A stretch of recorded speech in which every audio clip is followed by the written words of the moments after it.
E nesse vídeo vamos falar sobre essa queda do Bitcoin. Será que está relacionado a possível ataque do Irã a Israel? Nesse vídeo vamos também fazer uma análise gráfica do preço do Bitcoin de longo prazo.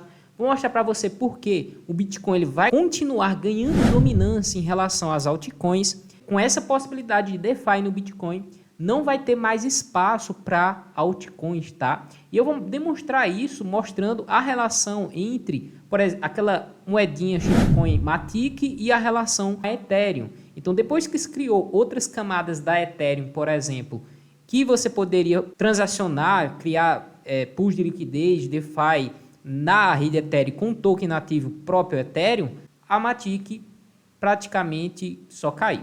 Além disso, vamos analisar também o índice de medo de ganância. Bom, inicialmente vamos falar sobre o preço do Bitcoin. Eu estou no gráfico semanal. Já falei para vocês diversas vezes do porquê a gente deve ter uma correção de preço. Vê que o preço ele continua lateralizando entre a faixa de 60 e 70 mil dólares. E sempre que a gente tem antes e pós-halving, a gente sempre tem um rompimento dessa linha horizontal branca e depois dela uma baixa, uma queda, né? Justamente porque as pessoas compraram com essa expectativa do halving, não entende por que comprou, não entende porque há um choque de oferta, a quantidade de Bitcoin em circulação e vende, e o preço cai e a oferta está limitada, acontece esse choque de oferta e o preço dessa explosão de preço.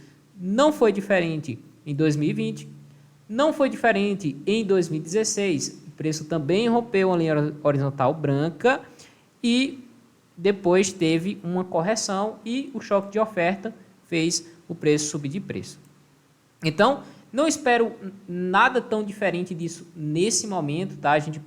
O preço pode ficar lateralizando talvez ali até meados de agosto, tá? Gráfico diário, em candles diários.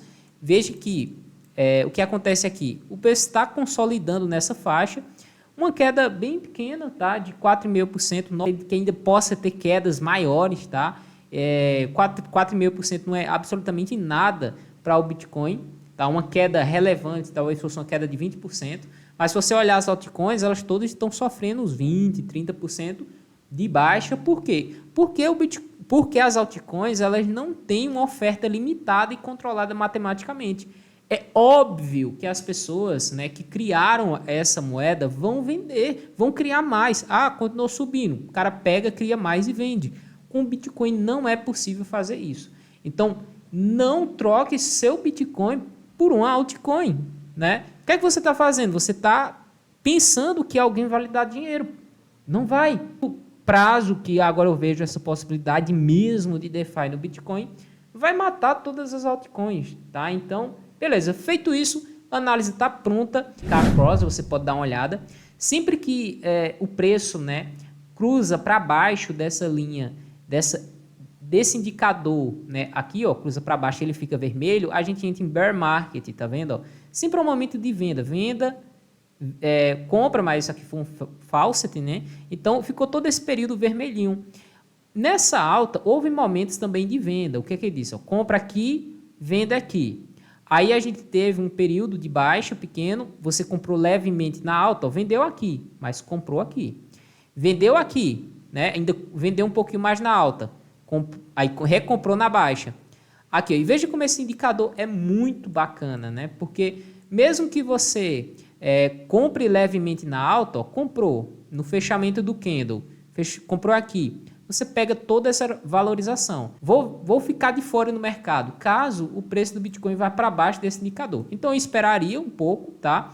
Eu acredito que possa ser isso mesmo que vai acontecer, essa lateralidade aqui no vermelha, e que o preço, né, fica lateralizando durante esse tempo, e esse indicador aqui fica vermelho. Então, em algum momento lá na frente, setembro, agosto, setembro, o preço volta, né, a romper esse indicador aqui azulzinho, tá? Então fica azulzinho e a gente tem uma explosão de preço. Se a gente olhar aqui o indicador de oscilador, né, que é o RSI, vê que ainda tem muito espaço para queda.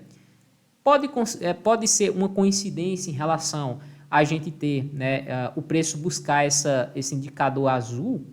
Sim, eu acho bem possível a gente vir o RSI vir para baixo aqui justamente próximo do halving e depois seguir a alta, tá? Mesmo depois daqui já houve, aí sim a gente anula esse rabisco aqui e a gente tem a possibilidade mesmo da alta acontecer. Olhar aqui o índice de medo e ganância, né? A gente está próximo de entrar em medo, então sempre que a gente tem aqui períodos de medo ou extremo medo, ó, medo aqui amarelo, né? Extremo medo vermelho, se a gente colocar um ano, sempre que a gente teve extremo medo ou medo aqui amarelo, foram períodos ótimos de você fazer compras parceladas para o Bitcoin. Essa notícia de que a ameaça do Irã ataca Israel e é real, diz Casa Branca. País orienta os cidadãos a não viajar para a região. Bom, está tendo esse conflito lá em Israel, próximo à faixa de Gaza.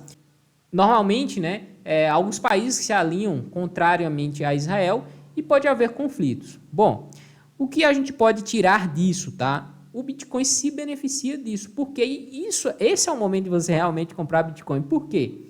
Se está tendo guerra, o que é que os países vão fazer? Eles vão criar mais fiats, moedas fiduciárias, para bancar as guerras. Então, o que vai acontecer? Vai acontecer que eles vão criar mais fiats. No primeiro momento, as pessoas vão ficar com medo, querendo vender Bitcoin. Só que o dinheiro criado ele é tão alto, tão grande, ele está tão em abundância em circulação, que o preço do Bitcoin vai estar barato em relação à quantidade de dinheiro fiat em circulação. Outra coisa que a gente pode tirar, né, disso é o fato de que, poxa, o Bitcoin ele não tem fronteira. Então, se você está em um país que está tendo uma guerra e quer sair, né, sua saída é o Bitcoin. Então, você compra Bitcoin, vai para outro local do mundo e você, se não quiser mais continuar com Bitcoin, você vende dentro de uma corretora, né, e sai desse local de conflito, né? Então, o Bitcoin ele deve se beneficiar mesmo desses momentos, né? Se a gente comparar ele também com ouro, a gente tem queda do ouro inicialmente, como as fiats foram impressas, né? Então, acaba tendo esse choque de oferta, né? Que é as eras do Bitcoin com a data halving, que é o zero. Então, você tem 700 dias depois do halving, 700 dias antes do halving.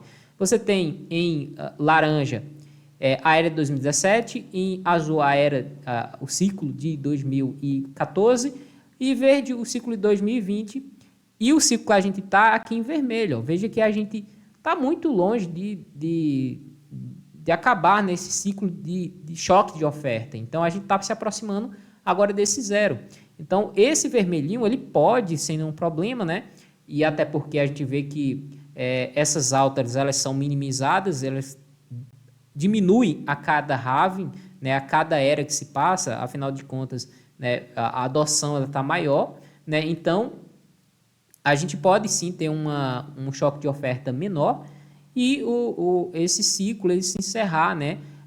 Por volta ali entre 300 e 500 dias após o halving. Então, a gente tem aí em torno de 100 dias, mais ou menos, para continuar acumulando Bitcoin. Então, a gente tem em torno de 100 dias, aproximadamente 3 meses para a gente se posicionar. Então, se o Bitcoin cair, cara, eu acho que é uma oportunidade. Essa Matic é uma criptomoeda, tá? Que ela foi focada para resolver alguns problemas. Que problema é? São taxas baratas em DeFi. Então, para você utilizar DeFi, criar por liquidez, utilizar corretora descentralizada, tomar empréstimo, você precisaria pagar com esse token aqui chamado Matic. Só que qual é o problema desse Matic aqui? Bom, ele resolveu a questão das taxas baixas. Só que se criou, tá, uma rede chamada Rede Arbitrum. Tá? E por que essa Matic ela foi criada? Ela foi criada justamente para resolver o problema da Ethereum, que são taxas altas. Ela inicialmente foi criada na rede Ethereum, veja que eu não tenho nada aqui dentro dessa rede Ethereum, mas ela tem camadas. A camada Polygon, que é a Matic, que ela foi criada justamente para ter taxas baixas. Se você quiser enviar Matic para cá, por exemplo, e fazer contratos de DeFi, é bem baratinho. Só que existe um problema. O token nativo dessa rede Polygon é a Matic. E esse token Matic, ele tem uma inflação e ele é muito centralizado. Então, quer dizer que os criadores eles podem, a qualquer momento, criar mais Matic. Agora, como a rede Ethereum é muito cara, né, se criou outras camadas, como a rede Arbitrum, por exemplo. E qual é a questão aqui? A rede Arbitrum, ela utiliza o próprio token nativo da Ethereum. Ora, é melhor eu ficar em uma rede em que comparando, né? Eu tenho uma rede centralizada e outra rede centralizada, porém, eu prefiro ficar em um token que mais seguro em relação a Ethereum e Matic, então eu vou escolher Ethereum e Matic. Então, em comparação com os dois, eu prefiro ficar com a Ethereum, né? Então, por conta disso, né, eu acho que essa Matic aqui não tem espaço mais, tá? Assim, ela vai ter continuidade, né? Ela vai ter utilização. Porém, na lógica, o capital deve migrar para as camadas da Ethereum que tenha, né? Que tenha aqui o token nativo da Ethereum. Não é só essa rede árbitro, tá? Tem a rede da Base, por exemplo, aqui também. Essa rede da Base, ela também utiliza o token nativo Ethereum. Só que qual é a questão aqui? Bom, o que eu quero passar para vocês é o seguinte. A gente tem duas redes. As duas redes são baratas. E você utilizar aquele token que é mais seguro. Entre Matic e Ethereum, a gente fica com Ethereum. Só que está se criando, tá, camadas 2 no Bitcoin, tanto com a possibilidade, com compatibilidade, né, de compatibilidade com a EVM. Então a gente vai fazer essa comparação também, olha, Matic ou Ethereum ou Bitcoin? Bitcoin. Bom, o que vai acontecer é que com essa narrativa de DeFi no Bitcoin, token Ethereum, os outros tokens em segunda camada da Ethereum, passe a perder relevância, porque agora eu vou poder fazer contratos inteligentes no Bitcoin, vai ter uma demanda para isso, são centralizadas, tá? A rede de Ethereum também é centralizada, as segundas camadas da Ethereum são centralizadas, então se é de utilizar uma rede centralizada por outra, será que não é melhor utilizar um token que é mais seguro, que ele é mais robusto, né, que nem o Bitcoin?